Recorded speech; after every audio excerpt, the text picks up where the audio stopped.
Oh, yeah. My name is Tyrone A. Anderson. I'm a replay communicator in the ACC, vice president, and charter member of Tom here at Football Officiating Clinic. I'm going to drop the mic on that one. The Unofficial Lounge with Ashante, Crayvon, and Monty. We're here to give you the insight into some of the biggest plays you remember, involving the people wearing the stripes. We look at the grit it takes to become an official while exploring the history of officiating with the people who made it. It's more than black and white. All right, rocking and rolling. All right, everyone, welcome back to the Unofficial Lounge. We are joined today by a very special guest. This guy, we've been chasing him down. We don't know how to find him anymore. He done got big time, flying all over the place. Lotion got big better. Things, all this stuff. We've been chasing him down for a while because he has been riding with the Unofficial Lounge since the beginning. We really appreciate that. But we want to welcome to the show a replay official from the COC, Mr. Jason Boykin. Man, don't get no claps. What's going on? Like, man, it's cold. It's cold. Hey, let me turn it up. My bad. Hey man, I usually appreciate complain y'all. because it's too loud. I appreciate y'all, man. I appreciate the invite. I'm humbled to be here, so appreciate y'all. Hey, don't be humble on this show. Ashante's here, so don't be humble on this show. No, we Hey, got I'm time humble. to warm up. I'm just saying he came a long way, Crayvon. We had him season 1. He was the guy that people didn't know about, JUCO guy, and look at him. Right. That's You know right. what I'm saying? You were still on the field at that time when we had that round table show, right? Yeah. Yeah, I think I just moved to Deep. Oh, okay. In SoCal. Yeah. So yeah. Yeah, He we had had to talk that him out of cheap that. lotion. Look at him now. He got the Jergens, the Lubriderm. Look at him. He don't know how to act. Hey man, I don't even have to steal the hotel stuff no more. I just Look at him. Look at him. So Jason, as we ask everybody to come on to the show, how did you get started in officiating? Yeah, so I was an undergrad at the University of Miami. And Which one? In Florida? The U, the one. Okay. All right. Not And- Miami of Ohio. No, the real. Oh, okay. Oh, okay. The real one. And I saw my boy rolling around. He was going to his rec job, and he had his stripes on. And I was like, oh, they get paid to do it. Or I didn't know who did it, but now I saw my boy doing it. And I was looking for a work study job. So went over to the rec center, signed up because I had work study. So they was like, oh, yeah, you free income. So come on. I did my first thing I ever did was a intramural basketball game, one man with a metal P whistle. Ooh. 5-on-5? Full court? 5-on-5. The dudes worked at the rec. They was like, hey man, just call it out of bounds and we'll call the fouls. And I was like, all right, straight. And then like most everybody else, I was like, wait, so I'm doing this for $8. Ooh, goodness. I can do it for more money. Right. Hold on. I hope they was plus the work study, right? That you was getting $8 a game plus work study, right? I was getting $8 a game. Games was on the hour. Math, Hey, it's a start. Man, that math. Yeah, No, but it he don't. ain't that old. That don't matter. That don't Now, matter. when he works, he could have went and sat in the library and did the same thing. I'm just saying. So yeah, so I started doing that. And then I just worked my way up through the rec center. And then I started doing like middle school, Catholic school basketball games. I started out doing basketball. And yeah, just I was like, ooh, snap, $25 a game. All right, cool. And just started chasing dollars from there. It's basketball, or had you transitioned to a different sport? So I was doing intramurals. So if it was basketball season, I was doing basketball. Oh, okay. If it was, Whatever was up. Yeah. So I did I call volleyball, I call flag football. And so my first like real like you need a uniform type deal was I worked FHSA Florida high school basketball for a year. I did 2 years doing like freshman games, just So how did you get into that? Because that's a different jump. so one of the other dudes that I was roughing intramurals with, I'm gonna give a shout out to my boy Lee Cassell. He wanted to do NBA basketball. He was an undergrad, but his goal was to work in the NBA. And then our supervisor also worked local basketball. So he was like, well, hey, why don't you sign up with the unit, go to some meetings, and then they give you some games. So I did that. And then so me and Lee were doing intramural basketball. Lee was chasing his dream, and Lee's big time now. Lee's you'll see Lee working at least once or twice a week on TV. He's worked up to he's working at Elite Eight in NCAA. So Lee's okay. Lee's doing right on. Lee's So doing real. Lee made some money then. Yeah. No, Lee Lee knew what the checks were about, and right. And you were just trying to graduate. Yeah, and so I did. That's how I got started doing off campus stuff. So doing like real reference stuff. So hold on. Correct me if I'm wrong. I thought you was a Cali guy. How'd you get to Miami? Hey man, I was chasing an architecture dream at the time. So, okay, but you grew up in SoCal. Yeah, born and raised in San Diego. Oh, okay. Sorry for you, the San Diego part, but SoCal. Got you. Yeah. Okay. Man, what you mean, man? San Diego, fantastic. He grew up next to Nick Cannon. It's him and Nick Cannon, Craig. It was him and Nick Cannon. Man. He got that Padres hat on, so hey man, repping the hometown. So okay. Yeah, so that's how I made it out to Florida, and then working in recreation, I ended up going to Nebraska. That was how I got to Nebraska. I did a GA there doing intramural sports, so I was training and running leagues. So floor hockey officials, flag football officials, basketball officials, soccer officials. Man, how long did Nebraska in that cold last? I did a total of 10 years in Nebraska. Oh my goodness! So ain't no way. It was a place I never thought I'd be, and a place I ended up twice. And so you went left back? and went back? Yeah. Were you in the military? I left and went back. You got stationed there again. I took a job at University of Alabama. So I'm sorry for that. No, you ain't lying there. That's a whole off recording topic. Worked there, and so I was doing college rec. Is basically why I was moving. So I worked at University of Nebraska and University of Alabama, and then went back to University of Nebraska. But you left South Beach to go to the plains of Nebraska. Man, let me tell you, when I took that flight, after I took the position, I took a flight up there to find a place to stay. And my plane $200. My plane's getting lower and lower and lower, and I'm looking out the window and I don't see Nathan. I see roads and hills. Right, I hear the landing gear come down, and I still don't see Nathan. I'm like, wait, what did I just do? And it turned out the city was on the other side of the plane. So hold on, did you take the job without ever going there first? Yes. Yeah, I did that. It's a little different. It's different when you do that. Yeah, I figured that's why I'm in Utah. Hey, that's why I'm in Utah. Anything for a short stint, and so it's a lot of good people. It's a lot of what you think, but it's also a lot of what you don't think. So I had two barbershops to choose from, so I was straight there. Two. Wow. And what years is this? This was the first stint was 97 to 99.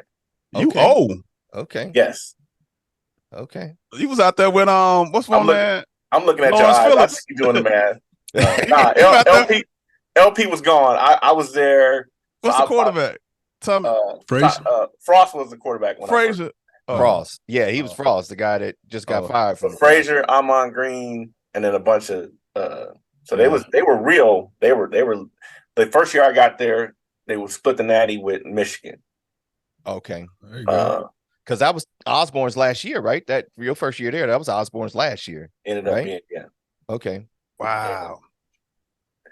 And so that's how, and then that's where I first did football. My first ever football game was a 6-man football game in Spalding, Nebraska.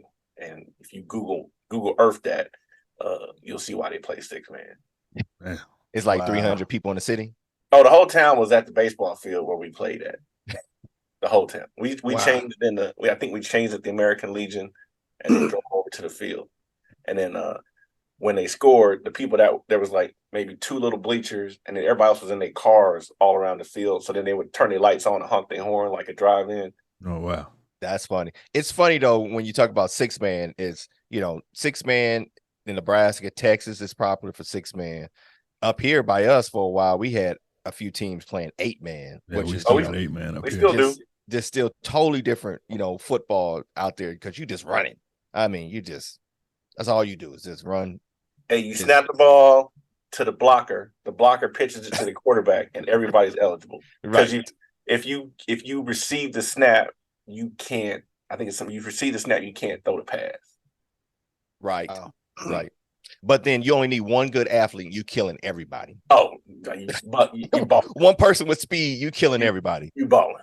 You're right on, right on. So you start in Miami, you go to Nebraska, you go Alabama, back to Nebraska. Did you do football in Alabama? Did you do any sports outside? I only did basketball when I moved to Alabama. Okay. It was hot. Hey man, he didn't want to get into that crazy. He didn't want to get into that crazy. No, I was focused on I wasn't really trying to really advance. I was just trying to work a lot as much high school ball as I could. Okay. And so I was doing that. Okay. It was called chasing them dollars. Great cash, homie. Hey man, I need a little bit of golfing money. That's what I needed. Wow. Now, what made you go join the high school association to work the six man when you got to Nebraska? Just to get more money? I mean, what made you decide to jump on into the something to do? Well, it was extra. I had my monthly stipend, but I needed a little extra cash. And so they were like, hey, just come do this football game with us. Because out there, you're an independent contractor, like for real. So there's not even there is a high school association, but not every high school belongs to an association. So because it's so spread out, so rural, like the four of us could form a football crew if we wanted to, and then just chase contracts. Take the nation by storm. Just go recruit schools, huh? Yeah. So like if we go so on really what happened is one guy would have contacts in that area because that's where he'd be from. And then so the AD would be like, oh, I heard you have a football crew here. Let me give you contracts for varsity games. And then you can negotiate your rate. Well, the Pac-12 is in trouble as we recording this show. So, it may be something we need to look into. It's not it's going to Nebraska. We calling it the Pac-2. What are we talking about, bro? So I started doing football there just to do extra money. And then that summer I picked up baseball. And then from there, I those are the three sports I work year round. Okay. So you were doing all of it. You was just getting it. And so you were going to school and working at the school? Yeah. Okay. Now, other than chasing that dollar, was there a sport that started to stand out to you at first? Like you took, I wouldn't say took more serious, but you enjoyed more working the games than the other? I was focused on basketball. Okay. And so I didn't really know how to move up to the next level. Mm-hmm. But that was the sport that I enjoyed the most. That was the sport that I thought that I was best at. So that was, so I think I want to say my second stint in Nebraska was the first time I went to a camp, and it was for basketball. And it was up in Sioux Falls, South Dakota. So somebody told me about the camp, drove up there. We stayed in the dorms at Augustana, worked games. I didn't know how to network. I didn't know anybody. So I just thought, well, if I go up here and work well, somebody will notice me. Don't worry like that. No, I wasn't like that. Worry like that. They start looking at you once they cast a check. Right. Right. But I did start to make contacts, and then so I that was my first experience working at camp, was actually a basketball camp at Augustana in Sioux Falls. Okay. Gotcha. And so football and baseball was just to supplement the income. So you can pick from the two barbers. Yeah. That was before I came home, but yeah. So what led you come back to Sunny CA? You know what I'm saying? So when I came back to Nebraska from 2002 to 2010, then I was on a football crew. I was on a good football crew then. So I was working all three sports, and I remember a guy, and at that point I joined the local high school unit to do like sub-varsity stuff locally. And then one of the guys in the high school unit, Willie Risebrook, I don't know if he's still around. He used to work in the Big 8. He threw out, hey, I think you need to work, start trying to do college football. But I was still thinking about basketball, so I didn't think about it. right? It was just like, okay, that's cool, like whatever. But then another guy, and I'll come back to this, but there was another guy in our high school unit that left it to chase college football. And so we had tried to get him on our crew, but he was like, nah, I'm a focus on college. I was like, cool. And so I was just working officiating just to make extra money. Okay. Driving 80, 90, 110 miles to go do like 2 or 3 basketball games. But you got to remember, that's straight shot, no traffic. It's still 180 miles. That's a long Flat. way. Flat. Right. Is that one way or 2 ways? That's one way. 80 miles one way, but you can do that in an hour 5. All right. But the speed limit like 85, right? Yeah. I mean, that's what you got the 2-lane I-80, you get on there and you drive, you pass on the left, you drive on the right.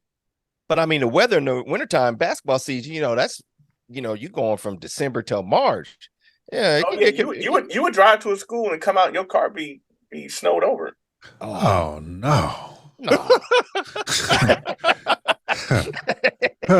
Well, y'all Cali boys spoiled. Y'all Cali boys. hey, I'll tell you this. The coldest football game I ever worked to this day was a state high school playoff game in Nebraska where it was 3. 3 degrees. What? 1, 2, 3. Outside? Outside. Damn. 3. 10 years, you a tough fella. Hey, we hot. We run this clock. Let's get this thing over with. It was 3 degrees. Like you could feel the grass freeze underneath you, and kind of like as you ran across the grass, you would see. You can hear it crunching. You hear it crunch. You can see where you stepped. Oh yeah, at halftime you got hot chocolate. You feel that hot chocolate warm you up from the inside, and then anytime a hand warmer hit the ground, I picked it up. Wow. But Congratulations. Hey, hold up, Monty. Give them the big time on a championship game in the see, Monty. We kind of it wasn't a championship. It was just a playoff game. He got a ring for hold it. up. Whoa. I thought it was a championship. He got a ring for it, though. Hold up.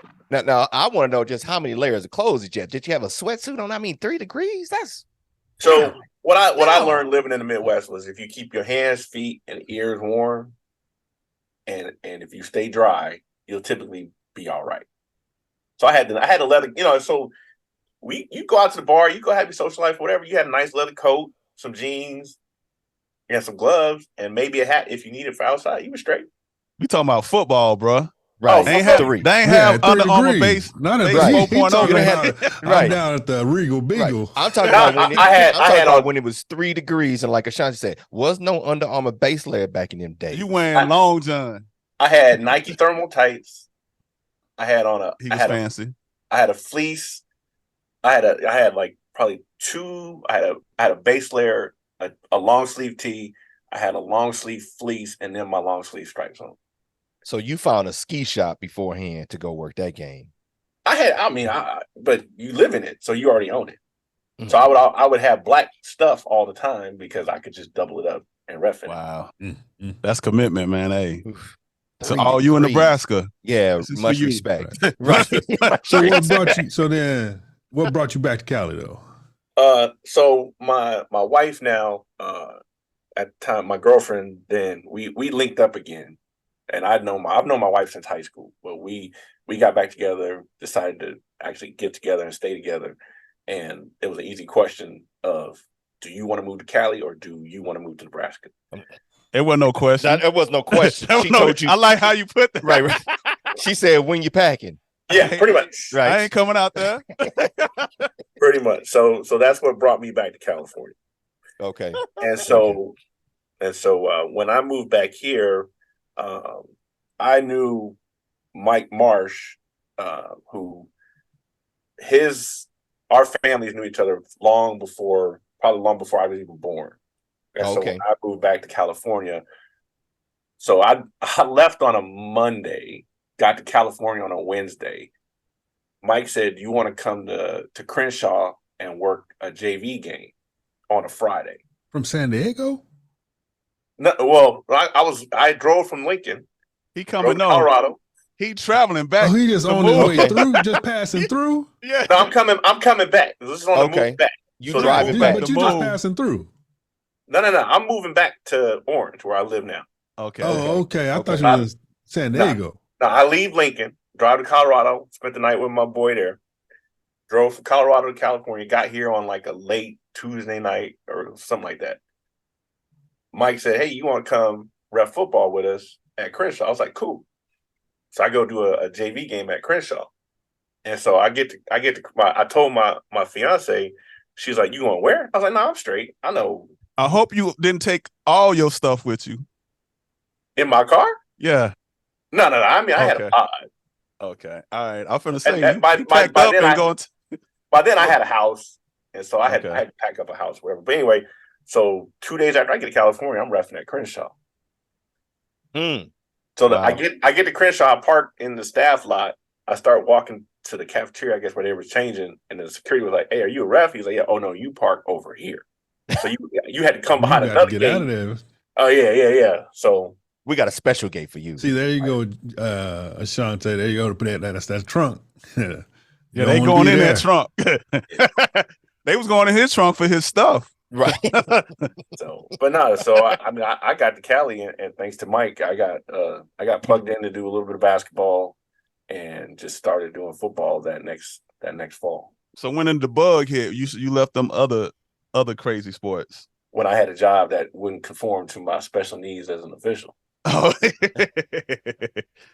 that 401k, changed everything. Nah, benefits. That you can't leave when you want to leave. You here till 4. Oh, that yeah.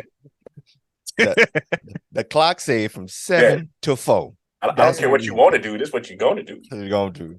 Yeah, that's why I couldn't do basketball. I had to pick one. So.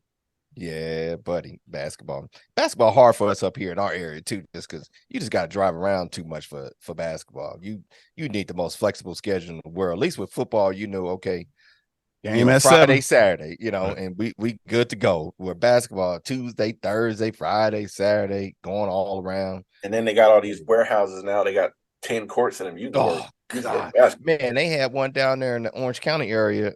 Me and my wife, when my son was playing, and it seemed like it was 30 basketball games going on. Like, good God. There's like stealing money. Yeah. And they charging everybody $15 a head to come in, and you had to pay your kids fee to get it. Like, dude. That's what I don't understand. Like the parent pay all that money for the AAU and for parking. You got to pay for parking, right? But you still got to watch them play. You're right, like, man. Better get this in blood. I was like, for $50 more, I can go watch the Clippers play. Shoot, by the time you're done, could have got 2 tickets to the game. Shoot, be good. So how many years you end up doing football in high school down there in Orange? I did 5 games last year, so this will be. He's still stealing money, man. Still stealing money. He's still stealing money. He ain't let it go. Wait. You still out there hustling on the field, Mr. Replay? Yes. I'm mentoring. No, he ain't. Oh, no. Did you accept a check? Yeah. Okay, so that ain't mentoring. That's hustling. Yeah, he told me that. Man, hey. I got a game tonight, man. I'm on high school. Like, let that go. Hey, what am I supposed to do on a bye week? Enjoy your free time. Hey, but no. At least he ain't on the field no more. Him and Monty, they ain't got to worry about they on the field go sprain an ankle. They can still walk up them stairs. Oh no, Cravon, they can hurt their finger pulling out that flag. They can jam a finger. Like, hold on. I remember my man Hayes. He got in trouble for he was doing Pop Warner games, and then went and did some Division III games, and the supervisor Burns found out. He was doing it before the Division right before game? the game. Yeah, right before the game. And the announcers on the game said, it was the announcers, Monty. The announcers told on the radio. They got a little bit. Yeah. This dude was working a little bit earlier. Man, he straight got told on. No, I worked before the season, and I worked right before Maction started. Okay. So now before we jump into your COC and all that, let's talk about this you call mentoring. So are you white hatting? Are you refereeing? You on the sideline? You dealing with coaches? So in Orange County, I've been in the Orange County unit since 2011. I've been vice president now for 3 years. I was a crew chief for 4. I gave my crew chief up when I started doing replay because I didn't feel it was fair to people trying to come up and take a spot that I was going to give up. Right. So I've been a referee. I was a referee for 5 years. Okay. So I'm still white hatting. Okay. And helping let that go, bro. Let that go. Helping some younger officials. Are you taking like the younger officials or yes? I'm working what my friend Corey calls a mofo game, and y'all can figure the rest of that out. He working that easy game. It's me and a couple mofos, and we're getting through it. Understood. That kind of reminds me of me and Ashante. What was that, like 3 years ago, Ashante? It was 5. It was 5. It was 5 years ago. It was 5. Back in 2019. A Pac-12 official in LA was on the field. and they were wondering about the game. Was like Craven threw a target, and they like, man, he could throw that. Craven didn't even know how to enforce. He's like, hey man, I got a 5. I don't know what y'all call it. Figure it out. Oh man, good old times. So how did you jump into replay? Did you just decide to go to camp because you're doing the JC stuff, you're doing the high school stuff, you're involved? Did you just decide, hey, let me take my chance to go to a replay, go to a clinic? And is that how it all began, or how did you jump into replay? Let them know, Boykin. Coronavirus. Hey, well, COVID one, but so I'll tell you this story. So COVID had just kicked off. I can't remember. Anyway, I get a call from one of my JC buddies. He says, hey, you want to go to Cal Poly and do a scrimmage? And this is in the spring. So this was the season before I moved to deep. So and most officials understand, especially if someone calls, you just go, right? Right, exactly. You have an opportunity to do something new, to go someplace up, you just go. When you're moving up, you don't ask no questions. Hey, you going? Yep. So so get up 4 a.m, pick my mans up, drive up to Cal Poly for the scrimmage. Yes. And my man Monty's there. Monty's on the. Sorry. And so we this is pre-vaccine, so they test him before the game or before the scrimmage, all that good stuff. And so we work. So you going to get swabbed up, still sitting outside waiting. Oh yeah, they touching your brain, right? Yeah. So we did that. We worked a little clinic, and then we went. We all went down and got something to eat. And Monty pulled me to the side and talked to me about replay. Now Ashante had mentioned something, but as of course. Ashante don't follow through. Right. No. Hold up, bro. Hold up. I'm gonna tell your story. Your version of your story. I'll tell your version of your story. Ashanti had first mentioned that Dean Blandino was trying to get together. He was trying to cultivate, a group interested in replay. So he was trying to grow the replay pool. But he said, "Hey, I'm seeing the information. Okay, whatever." So Monty pulled me to the side, and we kind of had to come to heart. I mean, come to Jesus moment. Yeah, I mean, our age and where we're at and what we're trying to, Well, his age. You probably older, Monty. You probably older. I'm just doing the math from the college days. That's right. I think you got him beat. I know. But we decided to if we're going to ever work at the highest level we possibly can, then replay was probably the best avenue to do it. And so I was like, shoot, let's do it. So that's how I got on Dean's list and then started doing Dean's biweekly calls. I didn't know what a communicator was. I didn't know what an RO was. I just sat on those Zoom calls and listened and learned. And then I think a year later, Dean sent out a list of camps.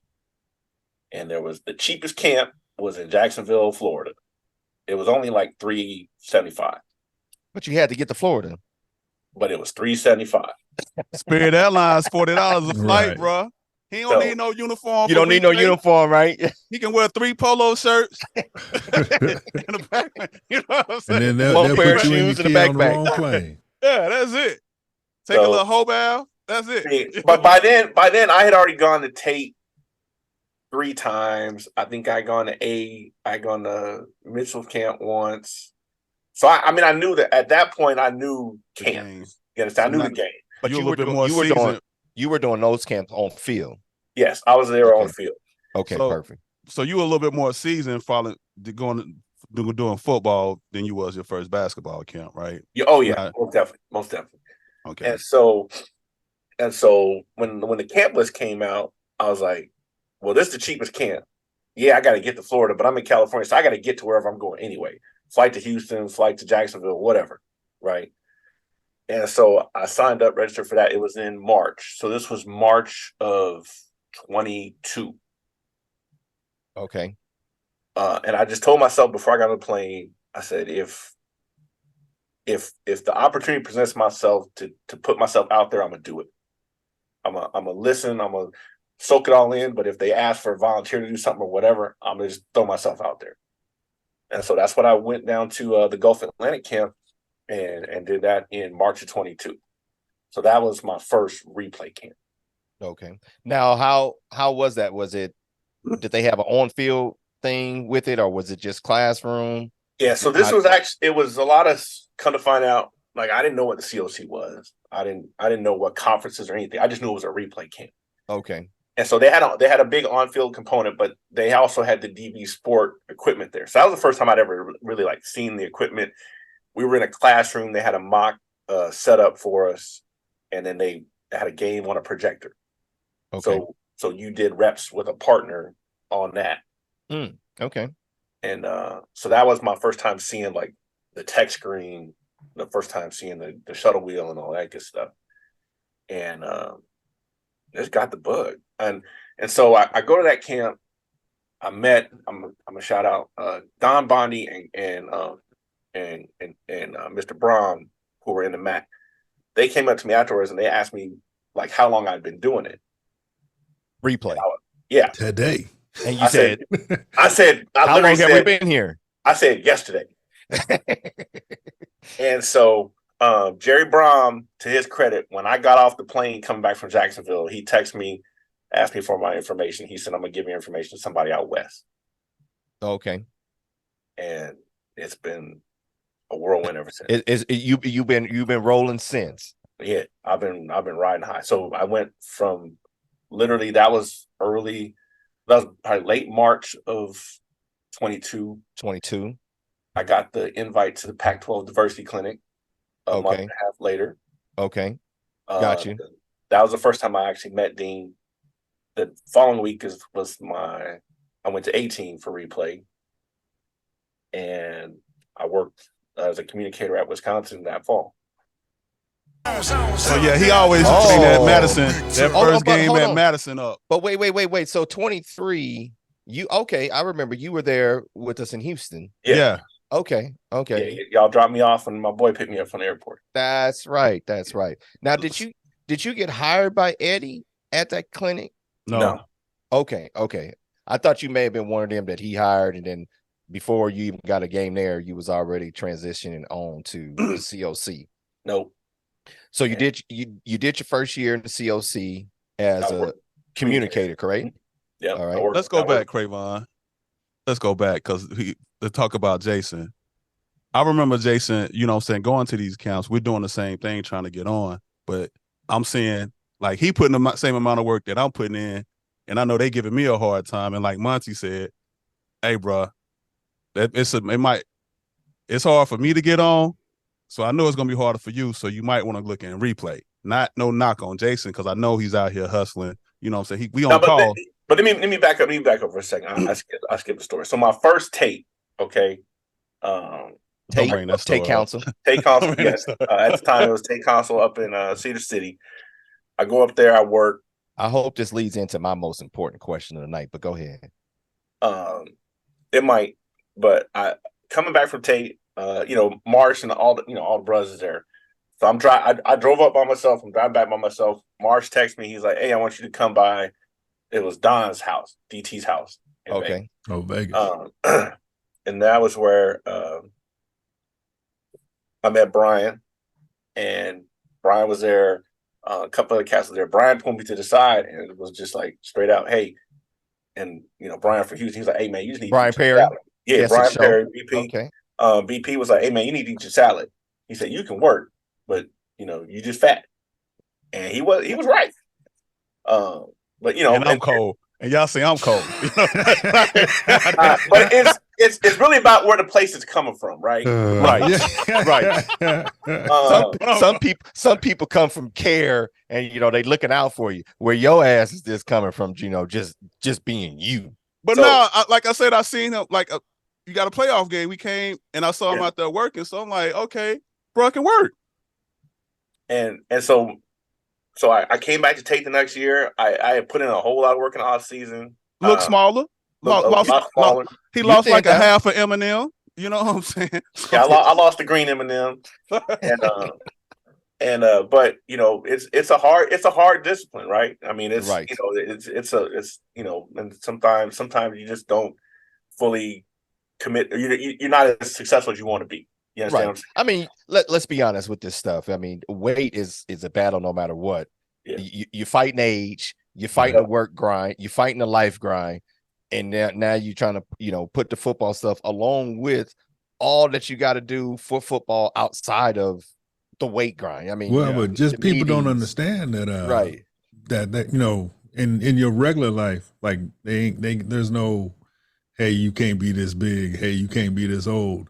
Like, they keep saying you look good. There is absolute restrictions. Oh man. If you only knew how constantly those restrictions are brought up. No, absolutely. Yes. But absolutely. And so my goal really turned into like, I want to work the highest level of football possible. I didn't care. Right. Agreed. And so that was agreed. So when Monty came to me after Cal Poly, I was like, well, this might be my last shot. So that's why. See, Ashante, I come with love. See, I did too. I said, hey man, they ain't looking for folk. So hold on. Before we get too deep in this, Jason, a lot of people come on the show, and some of them, know me, some of them know Monty, some of them know Ashanti, but some people know Ashanti in different ways. What was your first? Because it's always exciting to know on the show. What was your first interaction with Mr. Jordan? I'm trying to think. So I knew him. I didn't know him. Yeah, I knew of him, but I didn't know him. Right. Well, that's the damn shame right there. That everybody know of him before they meet him. So that's a damn shame. So I don't know if this was my first year at Tate or my second. I can't remember. I know Preston was my crew referee. And I remember Ashanti was a referee at Tate. Oh, that was that year? Oh man. I felt bad for y'all dudes. I'm sorry. No, we had a great crew. I'm talking about the people I was a referee, the crew chief of. Oh, yeah. Like, I apologize. I overheard some, I'm not gonna say names, but I overheard several people say, oh, he ain't ready. He over there with the wife, but he ain't ready. I know. And so I knew the way I knew of you was you were someone that everybody knew.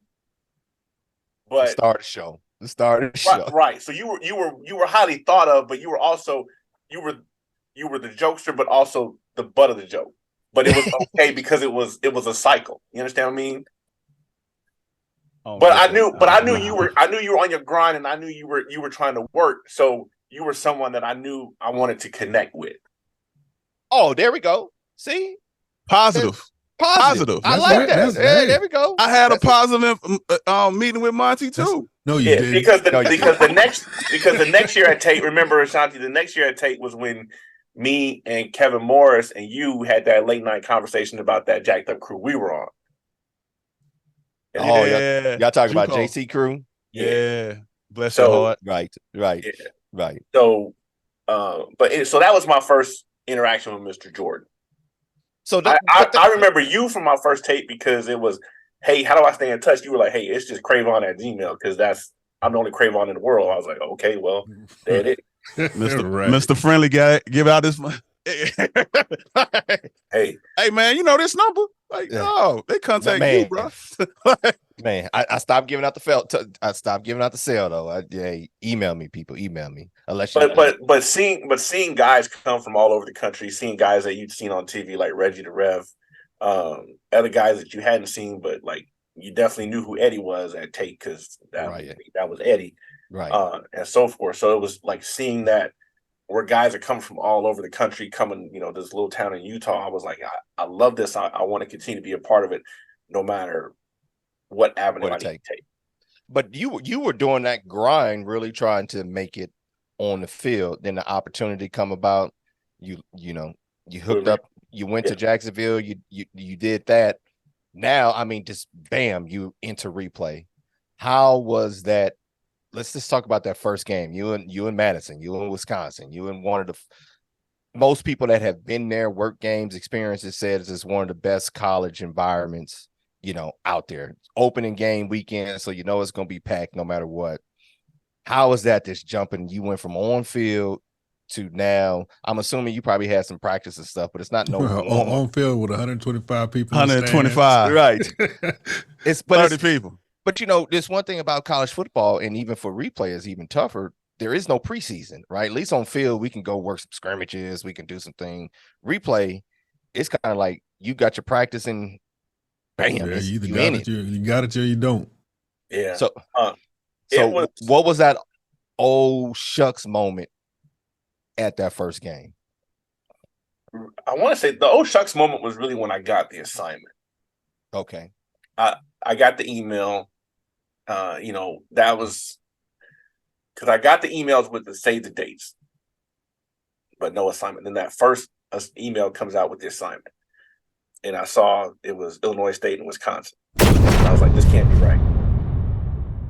So I went on ESPN to check the schedule. I was like, okay, well, this matches. Okay, this it's not a joke. I was like, well, shoot, I guess I'm going. And so the oh shucks moment probably was when there's a million little ones of it, right? Okay. It's the first time I've really gotten on a plane to work. Right. You're coordinating travel with the crew. I had a Zoom pregame with my RO who was highly thought of in the COC. And so he was kind of on that. So how long you been doing this? I was like, Mark. Yesterday. Yeah. Yesterday. He was like, that's your new name, Mr. Yesterday. Yeah, right. 2 days from tomorrow. And but I just went, I was like, hey, I'm just gonna keep doing what I've been doing. Obviously it's working, and I just remain coachable, remain humble, and just be willing to work your ass off and do whatever the man say. So okay. I told him, I said, hey, this is what I'm, we went through our cadence and everything. I said, if there's anything I'm not giving you, let me know. I'll change up, and we'll just work the game. And so I think the aw shucks moment was probably walking out, testing the pagers, and, you standing out there on the sideline and you're looking up and you're like, hey, this is all right. Like the place starting to fill up, and you start. Yeah. I learned from that moment on, wear comfortable shoes because you got a lot of walking to do. Oh, you had them hard bottoms off. I look good though, but not no low. What's that bunions burning in the second half? Yeah, because there you gotta the officials' locker room is under the stands on the other side of the field, and then there's no you got to walk up the stairs to the main concourse to get to elevators. It was a lot of walking. At least you hadn't already broke your 020 and had to run. Yeah. Wow. So how was the food? We all talk about. Whoa! That ain't nothing up there. Huh? What's talking about, Muncie? They had bratwurst. The food. That's it. Yeah. No. Okay. No. Don't give them the secrets. They're gonna want to come replay. But we were in a booth under. So the press box had two main levels. Replay was actually in a booth underneath level 1, right above the upper deck. So. It wasn't glamorous. That booth was maybe about 5 feet deep and about 20 feet wide. So it was a lot of excuses to watch out. Yeah, you had a tech in there too? Yeah, had a tech, an assistant communicator, and a medical observer. So it was 5 people in there. Yeah. But you watching some real football though. Right. We at the time, I believe it was the fastest game in Wisconsin history. It was 2 hours. It was under 3 with the injury with a cart. Did you have a stop? No, my first game we didn't have any stops. No stoppage. Yeah. So you just sitting there counting 11 the whole day, just doing count 11, calling out run plays in a pile. Clear. Yeah. Clear. Quarterback clear. I had Larry Smith was like, "Hey, I need this louder in my ear." Yes, sir. Clear. What was he asking for? What was he asking for louder? I guess I wasn't as loud with the clears on scores. Oh, okay. He Okay. was a little Eric Benaeus, you know how y'all here we go. Lighter shades. Yeah. Right, here we go. Now you Man, worked that. I was wondering how you was gonna work that in. Yeah, I knew it was coming. You worked that first season all as R2. Yeah. So I went from Wisconsin to South Dakota State. We had 4 stops there. So that was my first stoppage experience. And then I worked 3 more games in the MAC and 1 more game in the Big Ten. Okay. There you go. Where was your second Big Ten game at? It was at Rutgers. So I had gotten pulled off of an assignment and given that one. So I worked right before Thanksgiving. I went out to New Jersey, worked the Saturday game there, Rutgers and Penn State, stayed out there. I worked the Tuesday Maction game at Miami of Ohio, and then I flew down to see my parents in South Carolina. It's funny. I know that money, baby. That first year. I hope you bought the turkey that year. Shoot. Hey, it's that, and I think I remember I listened to Britt's episode, and I remember him. You when you get that first deposit, you like, this ain't bad. Yeah, I don't man. I ain't sweating. I ain't sweating what kind of rental car it is. Hey man, get the premium. Hey, I still did. I did take an Allegiant flight a couple times that year because while the checks are nice, you still gotta make it profitable. Wow. But Allegiant? Yeah. I'll tell you this. Allegiant has at the time they had a nonstop flight from Orange County to Sioux Falls. So when I had my South Dakota State game, I had a $90 stop. I had a $90 one-way flight to get me from Orange County to South Dakota. That's good. So well, it made dollar sense. It made dollar sense. Yeah. And I think too, the cool thing about your first year, I think we were on the same plane traveling together, which was, what I'm saying, it's cool to see other officials like, hey, we stepped off the study group call and both met at LAX, and then we flew to Dallas together. You got him in the lounge, Got me in the lounge. Okay. Yes, you did. Got him in the lounge. You know what I'm saying? Your boy moving up a little bit. You redeemed yourself with me on that one. Yeah, he didn't know how to act. I'm like, hey, bro, you come. Calm down. Calm down. The drink's free, man. Calm down. I said, you gonna sit outside or you want to come? Right. They gonna refill it. You ain't got to take it all. So how'd you get the call? You say that like I didn't know how to act. Like I was like, hey, just mow everything. I was just, how I roll. But anyway, so who gave you the call to give you from that communicator role going into the seat you're in now? So the season finishes, and the COC is kind of funny. Like you don't hear a lot there's not a lot of communication.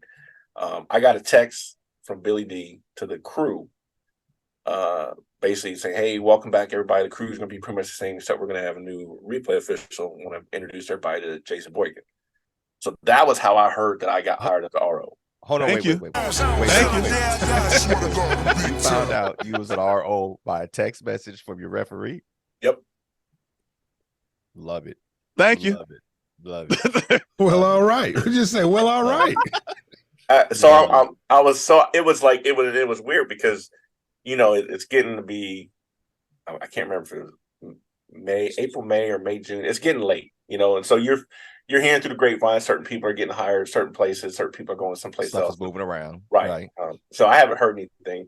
I knew I had a pretty decent season. All the feedback I got from my ROs was good. So I wasn't necessarily worried there. And if I'd been brought back part-time, I was good. I wasn't, because I understand, you can't get too high because the low might be coming next. It's coming. Correct. And or a conference may fold on you. Or that. They hadn't folded yet. I was sitting at work.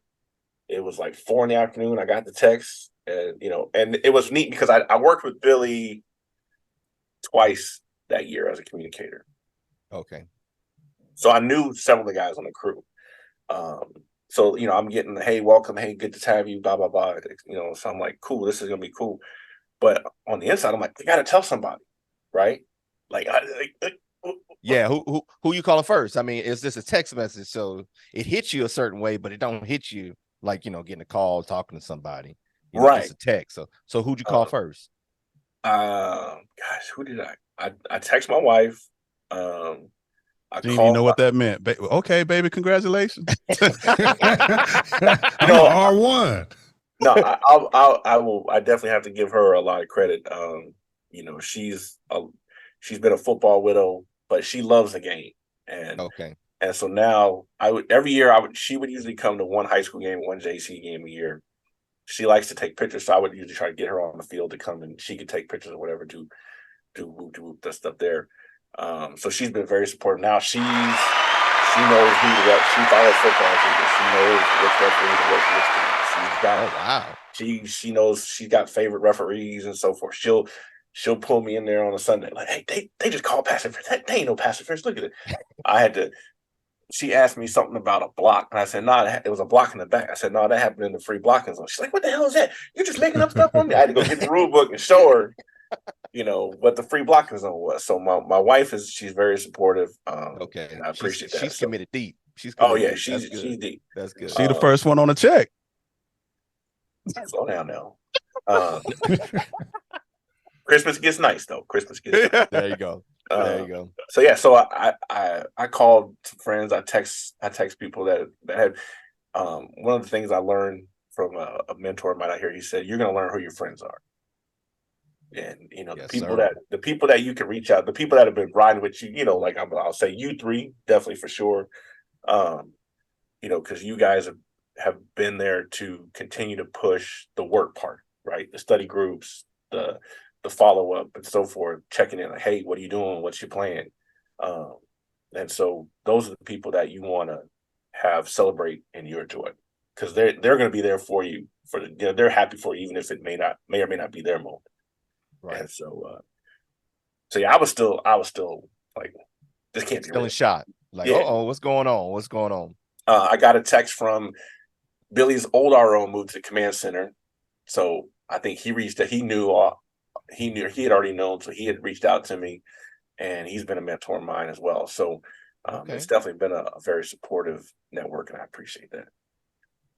So now you jumping into the driver's seat. You dare guest of the show, Billy D.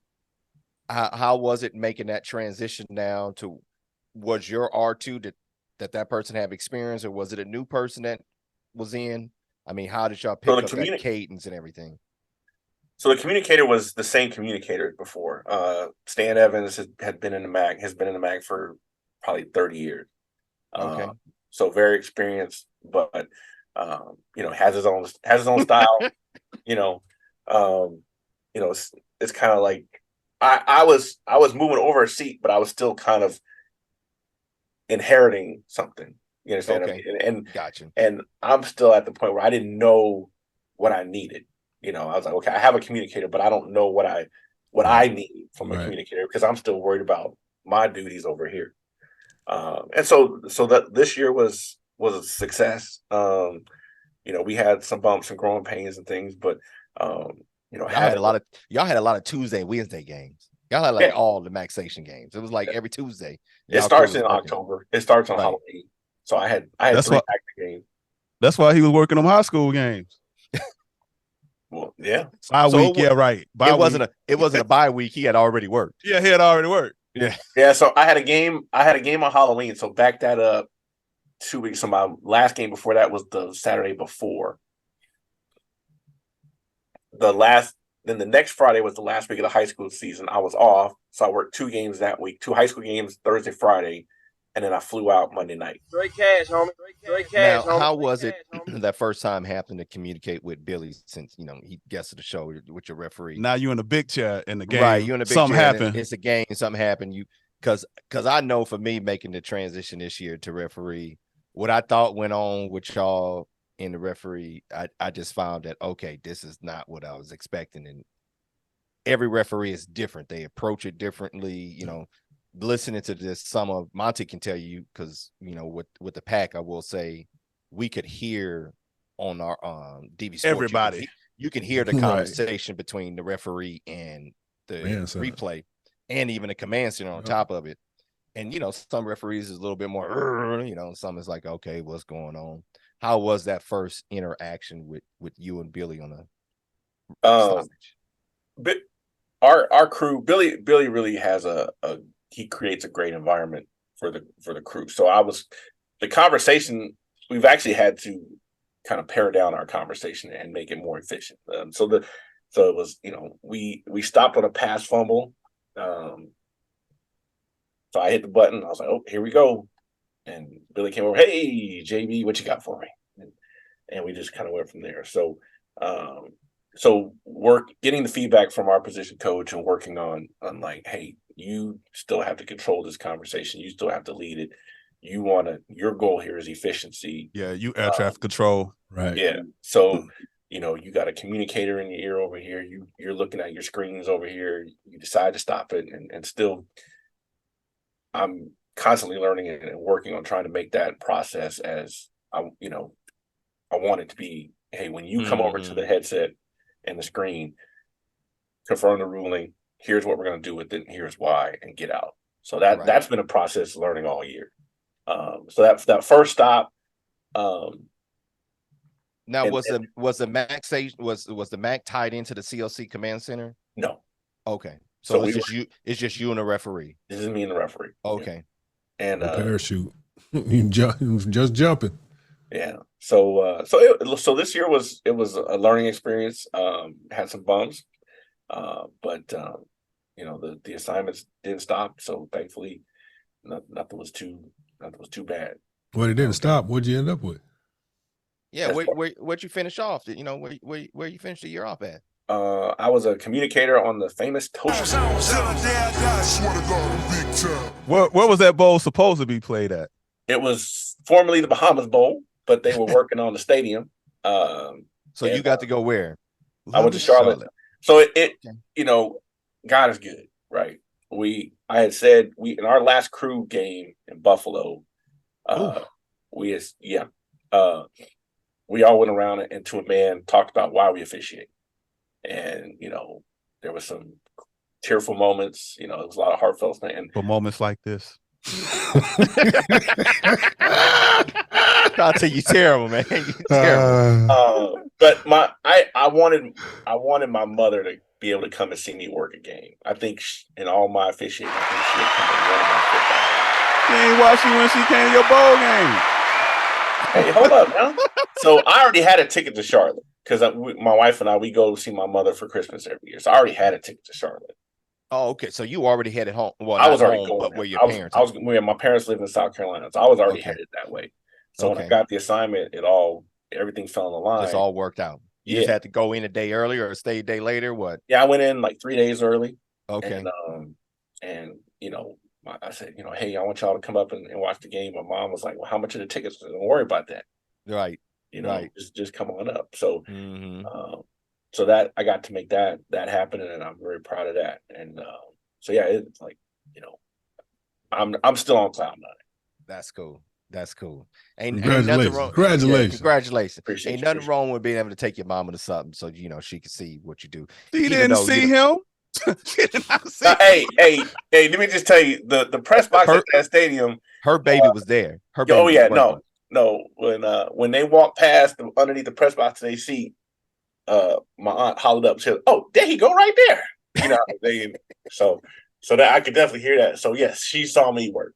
Well, did everybody know it was your mom because she was wearing referee stripes? No, she was wearing about 8 layers of clothes. That's a great mom. Yeah, it was cold that weekend. I first met them. Yeah, I said, must be with the ref. Different. My mom looked different. We all know that. But the bowl game, man. Congratulations. First year. Going out getting a bowl assignment.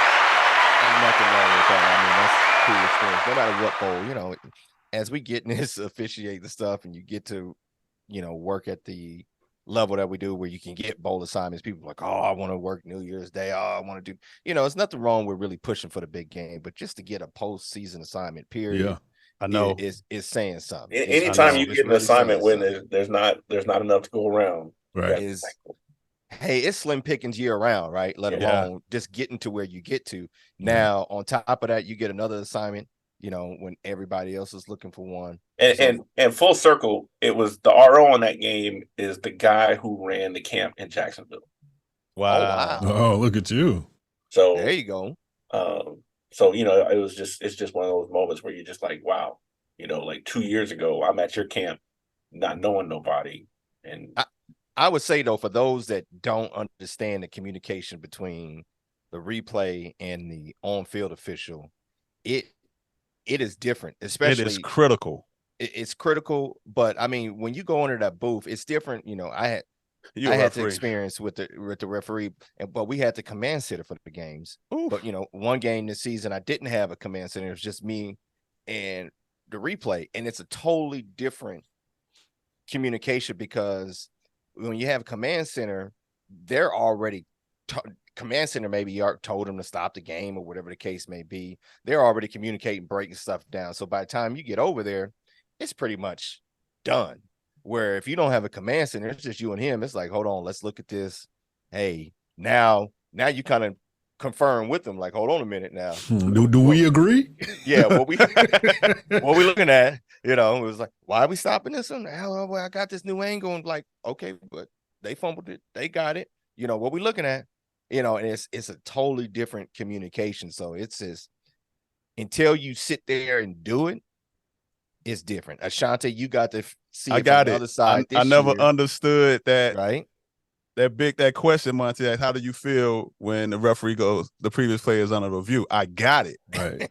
I didn't get it. It wasn't that big in the SWAC, but you get it when they show your play and it's you. And the coach is like, hey, bro, I think you screwed me. Yeah. What were you looking? What first thing? What were you looking at? Yeah. Hey, I'll tell you this. I went to the Rose Bowl on the first, and Monty, they put up the multi-screen. Oh yeah, absolutely. Yeah.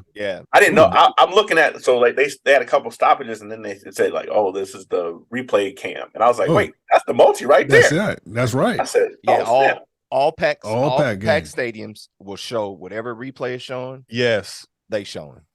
Yes, they showing. It's a different experience. Yes, you see it all. Yeah, it's gangster. Every now and then, if you guys go a long time, they will go and try to get their commercials in. It's looking. But they got it because you could see him like put the multi up and then pull whatever look he went down and go get another camera and look at that, and I was like, oh snap! And I was like, hey, look, that's what I do right there, bang! And but then they had changed it, you know. It's real time, yeah. It's real time, like so yeah, that clock, yeah, you know, like they're just sitting up there watching on TV. No, that clock is on. So you went to the Rose Bowl game this year? Yeah, Michigan and okay. How was that environment? I love the Rose Bowl. This is the most beautiful place I've ever seen a college football game. I've been to the Orange Bowl. I've been to Nebraska. I've been to Alabama. I've been to Auburn. I've been to a bunch of places, but the Rose Bowl ain't nothing like the Rose Bowl. Ain't nothing like the Rose Bowl. Yeah, I was at the not at a 2:00 kickoff in January. You're right. Ain't nothing like that. That B2 flying over. Who was stronger, Michigan fans or Alabama fans? Oh, Michigan was about 60-40 there. Okay. They were deep. Them Big Ten schools love going to the Rose Bowl, boy. Because it's 3. Right. They love going to the Rose Bowl. Oh, me and my wife went the year with Stanford and Iowa. And man, them Iowa fans was hard. Because it's cold. They're trying to get out and warm up. Yeah. I don't know. I was on a plane full of them totters coming back. Like, man. Mm-hmm. So now get down in downtown Pasadena too. What's that, Colorado Boulevard? Ooh, go have a little fun. Really, Monty? Now you know what we're talking about. We doing a dope show now. Right. This is a professional. This man he went from ashy to classy, and we're gonna talk about Colorado Boulevard. Man, so Jason, what is your off season gonna be for you this year? What are you prepping for? How much downtime are you taking? When are you jumping back into it? I'm trying to figure it out right now. When I touched base with Andrew McGrath, who runs the Gulf Atlantic camp, that was when I'm back in networking mode, right? I don't know. I'm not in a position where, hey, let me come be a clinician, but I'm also not in a position where, hey, where else do I go to get hired? I'm working, you know. Right. Pay don't need money. Pay don't need money. No, I asked Andrew. I'm gonna go down and just be down at his camp as a resource. I'm not gonna be a clinician, but that's a good opportunity to take advantage of. Yeah, that's what we plan on. I want to try to do that as much as I can. At least 1 or 2 more if I can add to the calendar. But I got the I want to start to build my play. I want to build some playlists for off-season studies. So I want to put together some fumble stoppages, some targeting stoppages, and things like that. Get all my stoppages back together so I can look at what I did well, what I didn't do well, where can I be more efficient? Because being on the field, you get 150 snaps a game to work. Being in replay, when you hit that button 2-3 times a game, that's it. You got to your batting average. Replay is the new kicking game, right? It Something that's hard, something you got to be efficient at, but you just don't get to practice. I mean, kicking game, you get it in a game more than we do replay, but there is no off-season kicking game because nobody does any, it's all walkthrough. You don't get anything live. So it's that part of the game that's the toughest, but yet if something go wrong, everybody see it. And same with replay. Yeah. It don't happen that often, but if something go wrong, they clear scores, turnovers. Everybody see it. Oh, but most of their scores are simple, right? Most of the scores, let's face vanilla. It says, oh yeah, clear. Yeah, and so every time I watch a football game, I look for I try to put myself in those situations. Okay, what camera do I want? Ooh, that's kind of tight. They're not going to stop it. What are they going to do? And then so you try to get those reps when you can, even though it's not you in the booth. You can still mentally put yourself in there and really realizing now, having a year under my belt, what do I need from a communicator? How important the communicator role is, right? The communicator it is huge, is crucial, right? The communicator can save you from yourself because there's and the crew. Yes, with all the technology, and the crew, right? With all the tech you have in the booth and the things you don't want to look at, the communicator can snap you out of being either in a funk or looking at something you don't need to look at and get you back where you need to be. So, that's the off-season plan right now. Okay, and stay as far away from Ashanti as possible. He already lived way I can't get. He gonna be running the replay, him and Monty, whatever plays that looks. You know what I'm saying? I ain't even got to look up that no more in the study group. There we go. I ain't doing that. Yeah, that's right. We just default. Take advantage of them. Yeah, you got a bowl game. Big guy. Come on. Hey, he got a bowl game. Monty got the championship game. Well, no, what this ain't about me. Hey, baby, we gonna put it out there. We gonna put it out there. Because we drop a responsibility to you now. Yeah, Monty they've been sending plays, and now it's like, all right, y'all just a replay component now. So exactly. But I did truly learn that I think my first 2 games of what I worked, when I stopped, I kept in my head, I'm thinking I gotta prove it one way or the other. Oh yeah. And realizing that stands is all right. Monty stands. Monty stands. That's been the name from the start. Like I got dinged on a couple where it was like, I don't know if you can confirm this. You probably should have stood. I don't know if you can flip that. You probably should have stood. So learning that was my number one gripe. Man, it's tough though. It's different. I would say even as a referee, I'm sitting there like, you want to confirm this? Can we just go stands? Okay, we just gonna go stands. We just go stands. And even with the command center, you out hear them confirm. Like, I think we can just go stands, and everybody nothing's gonna change, right? No, right. Nothing. It just, hey man, it's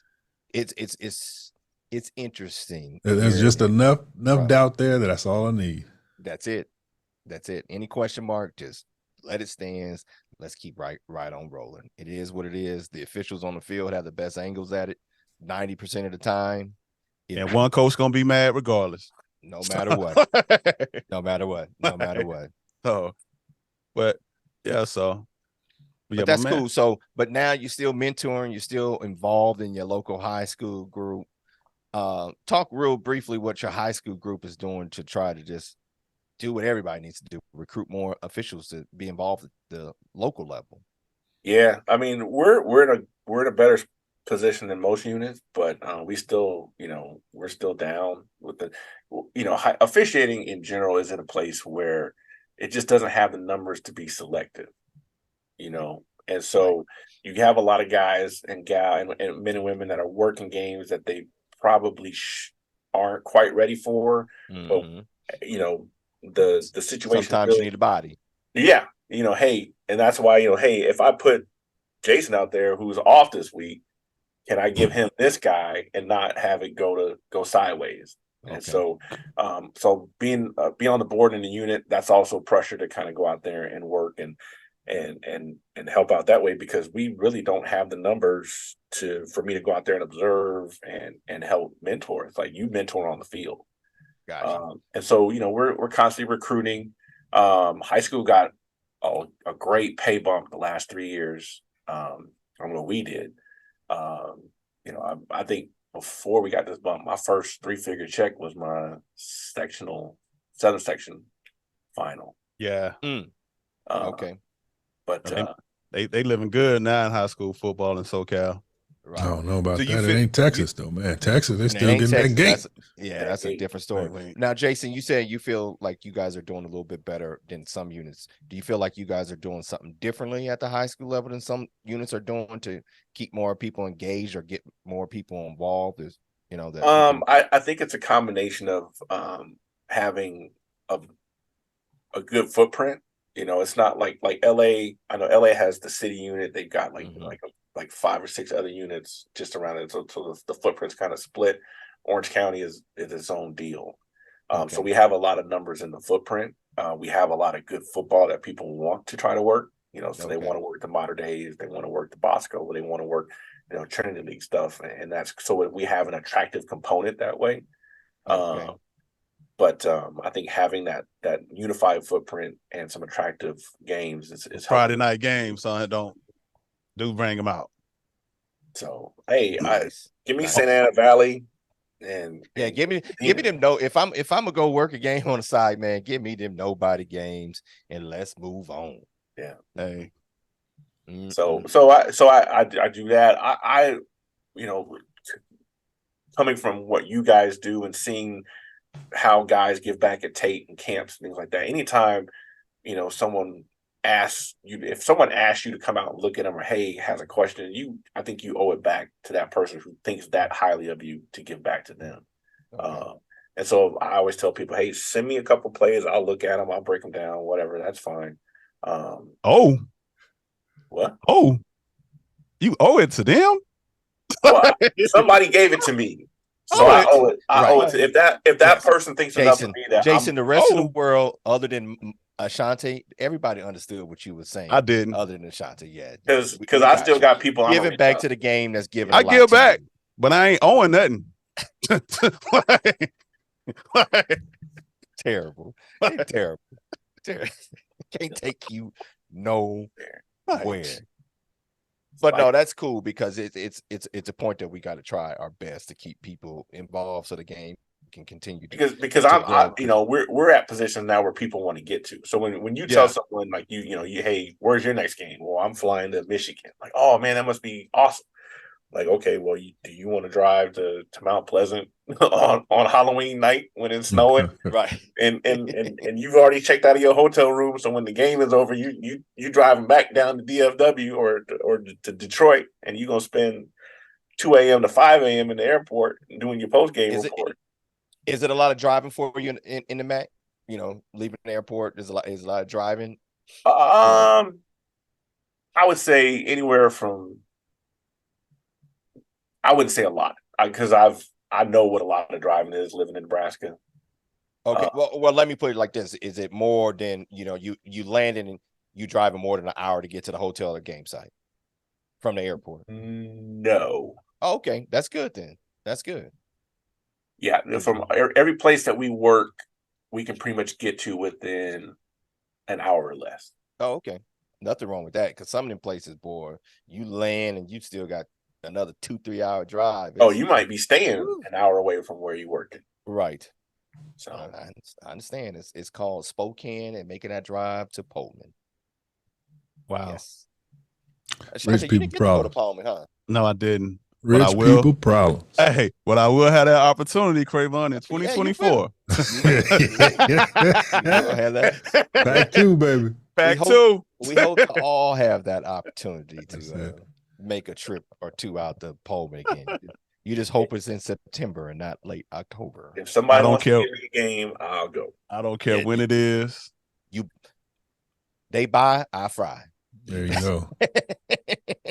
Well, Jason, man, we really appreciate you being on the show. It's a different journey. It's crazy how this officiating, everybody has a little bit different journey. You were in officiating because of trying to steal checks and, get to the fresh barber out there in, Nebraska, to then in turn chase it on field to now being replaying. Let me tell a quick story. So the guy I was telling you about earlier that left high school in Nebraska to chase college, right, was on the crew of the game I worked at Rutgers. Wow. That's cool.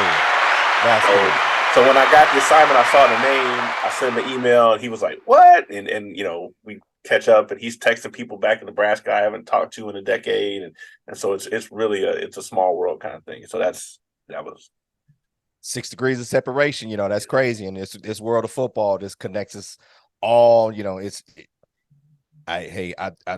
Chuck Stewart told me a long time ago, football changed his life, and I get it. Being in it so long now, it's different. I kind of like y'all sons of guns. Right? Football do change your life. Yeah, it's different, boy. It bring the amount of the travel, the people you get to know, the experiences you get. It's as everybody know that listens to the show and just pay attention to college football.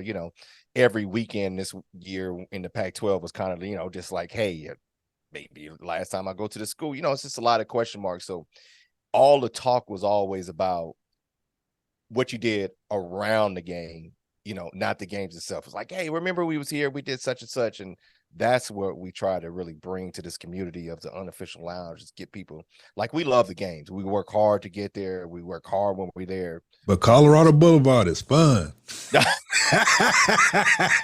And on that note, post game. Right. Get this man note, everybody. Wow. Hey, congratulations, Jason. I look forward to seeing you continue to move up. Hopefully the Big Ten call will come for you in that CLC world that you live in. And bruh, I look for nothing but the best for you. Appreciate your grind. Appreciate you coming on the show. Everybody, welcome again to the Unofficial Lounge, Mr. Jason Boykin. I appreciate the honor. I appreciate you. Thank you very much. Thanks for tuning in to the Unofficial Lounge podcast. Don't miss your chance to join PCH Street's MVP Wine Club. Get 3 amazing bottles sent to you every quarter and discover wines that make us throw a flag and stop the game. Visit pchstreet.com/join to become an MVP Wine Club member today. Enjoy the best of the Central Coast of California. Thank you for listening to this episode. Remember to please like and subscribe, as the Unofficial Lounge is available on all your podcast streaming outlets, including Apple, Google, Spotify, and Anchor. We look forward to you joining us next time in the Unofficial Lounge.